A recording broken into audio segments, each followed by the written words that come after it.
So little did I know that this bag right here was going to change the course of my lawn forever. Now forever might be a bit of an exaggeration, but let's go with that for a dramatic effect.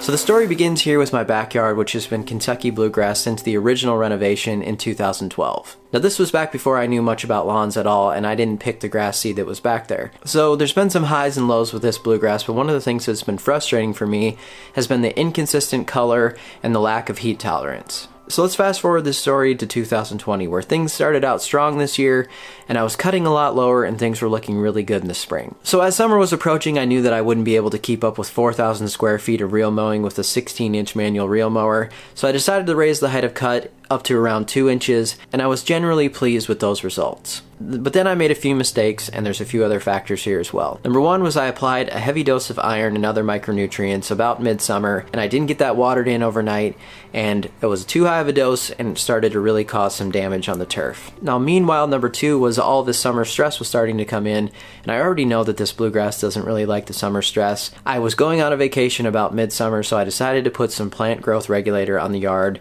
try to slow things down while I was on vacation. Well, that, along with that iron and micronutrients being too much, was not a good idea, and by the time I got home, I could tell the yard was not doing very well. So while the lawn was under that regulation and it was already stressed out, some fungus set in because I needed to water the yard more to keep up with the summer heat.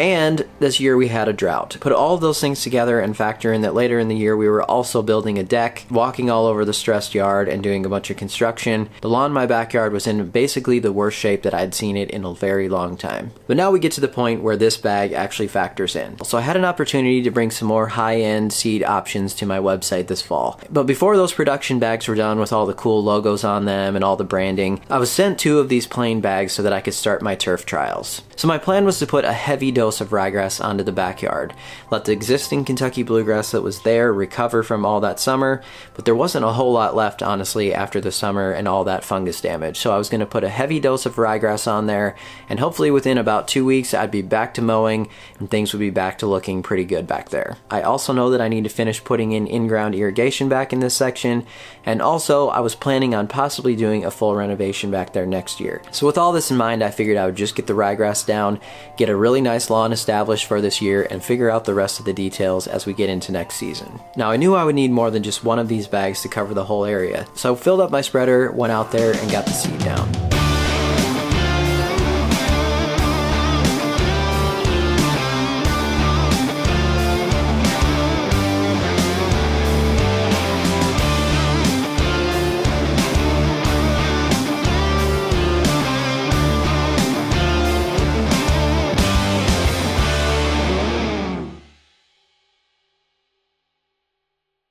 The coverage looked good and I could really picture it now. In only a few weeks I should be back to mowing amazing stripes in this backyard. But then as I walked to my shed I had this sinking feeling, and all at once it hit me.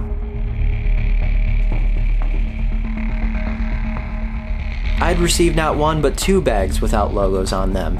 One was ryegrass and one was tall fescue. And in that moment my stomach sank like I was riding a roller coaster. This bag that I hold in my hands right here was not ryegrass, it was tall fescue.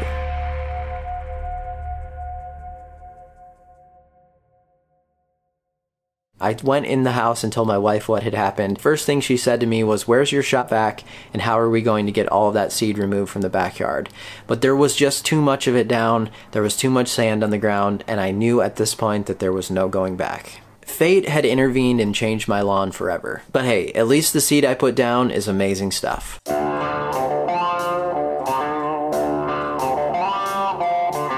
So that is the legit story that happened, and I seriously wish that I would have had my camera rolling at that point when I actually realized what had happened. I'm sure the look on my face at that moment would have been really nice to have for all of you guys here on YouTube. But this is just something that I'm gonna roll with here. There's really nothing that I could do about it at that point, and there's nothing that I have against tall fescue. In fact, like I said, this tall fescue that I planted is some amazing stuff. Just the more that I've gotten into my lower cut turf, the more that I really like it. But I was going to plant some tall fescue this year, probably just not the whole backyard. But here we are.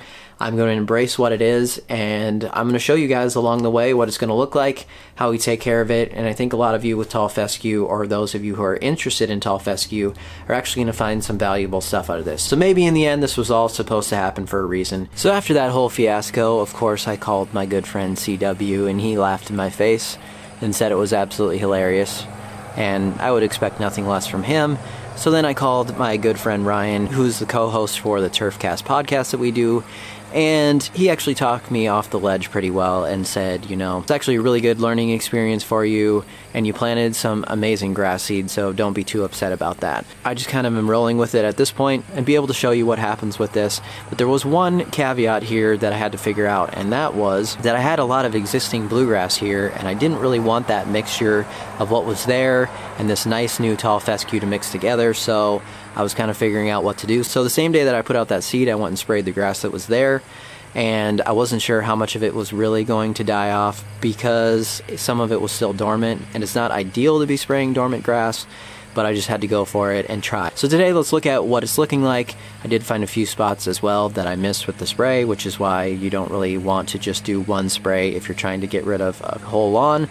But again, all of these situations were sort of after the fact because of the mistake that I made. So this little mess over here is where I'm actually going to plant that ryegrass that I was going to plant out in the back. But right now this is currently the only spot for our dogs to go because they don't have anywhere to go into the backyard. So at this point I have put some ryegrass seed down here, but I haven't been watering it much because I knew they were going to damage this area. So, and I'm going to show you what the grass seed is right here for those of you interested in getting some of this ryegrass seed yet, possibly, or also for you down south who might be overseeding. It's a good option for that as well. So I'm going to show you that here in a second, but this section right here I will be fixing. The timing on that, I'm not sure exactly when that will be. I may actually end up doing a spring renovation to show you guys what may or may not happen. So all of this will get sorted out in due time. So Grand Slam is a great cultivar that I also have in my front yard and that I just overseeded up there as well with the SS 9000. But there's a couple more awesome cultivars in here that I also have in my front yard, the Pangea. So I know I have a lot of viewers in California, in Washington, in Oregon, and so I was looking for something on the West Coast that you might be able to get to your house slightly faster here. So this ships out of California. You can get it directly on my website. You're getting the high-end cultivars of perennial ryegrass that I've been using for years now and that I know and trust. I've put them through all the paces most of the entire summer at 90 degrees, and it just keeps going. So this is good stuff. It's also for you guys down south if you'd like to do some overseeding of your Bermuda grass. If you want to get something like this, you're going to have amazing look during the winter time down there. I'm insanely jealous because you get to mow and I don't. So when I'm looking at a seed tag, what's important to me is that there's certified seed and that you got 0% other crop in there, you got 0% weed seed, and no noxious weeds found. Now, that's the highest end stuff that you can really get. That's what's important to me, and that's what I look for on a seed tag. That's what we got in this bag.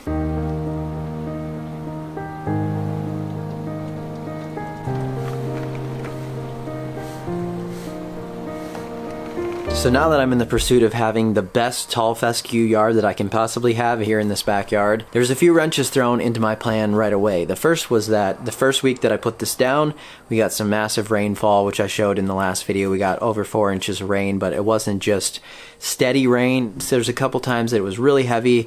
I knew some of the seed had washed around. And so that was issue number one that I noticed, and I wasn't sure exactly how much of the seed got washed into different areas. So I'd been wondering what these little green spots were out here. Obviously I knew it was grass growing, but it's kind of interesting that these are all the aeration holes and where probably most of that seed in this area washed down into, because these are really thick through there. But also during that week our temperatures dropped and we only had highs of 50s and a few lows in the 30s. So I had about a week's time there where I feel like that week didn't do a whole lot for germination. So I was on day 10 yesterday and I was seeing some germination, but I wasn't seeing much of an even coverage over everything. So I decided to do an overseed. So now in most situations, I would plant the lawn a lot earlier and I would probably let it ride out and figure out later on what needed to be overseeded. But because I'm up against the wall on time frame here, that it's getting later in the season. There's a lot less daylight happening right now.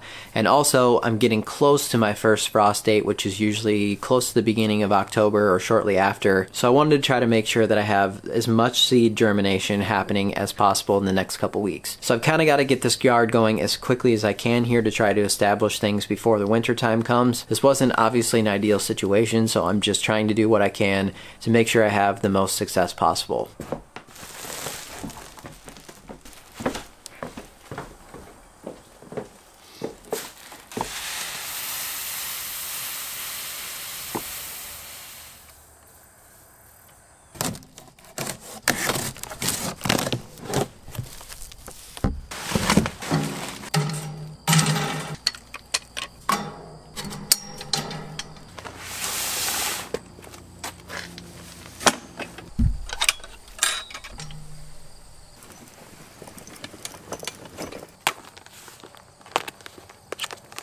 Right, so this is a 3.8 cubic foot bag, and that fits perfectly in there. The toughest part is just figuring out how to get that stuff in there properly, especially because these bags are packed so tightly.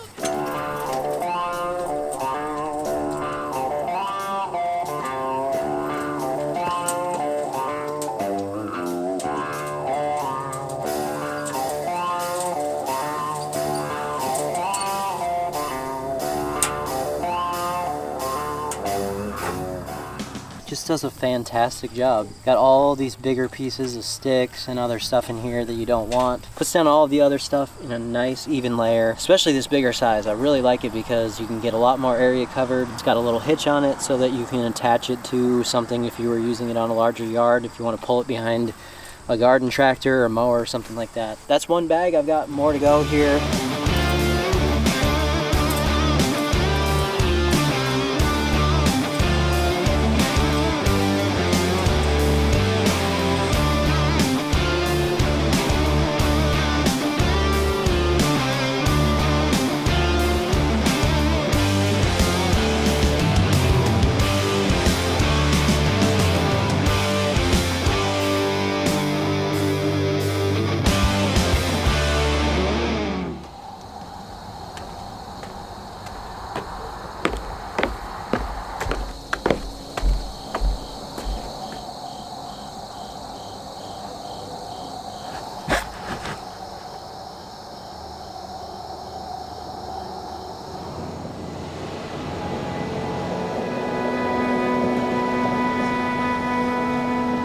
So whenever you're checking for seed germination, if you go out at night and you take a flashlight, you'll be able to see much better without any other light happening to see how much growth is actually happening there. It's pretty cool. So the overseeding is done, the watering is on, and I'm seeing some pretty nice weather still coming in the next week or so. So I'm crossing my fingers that hopefully in the next couple weeks I'll have a fairly decent green lawn back here. That's the story for today. Thanks so much for watching. We'll see you next time.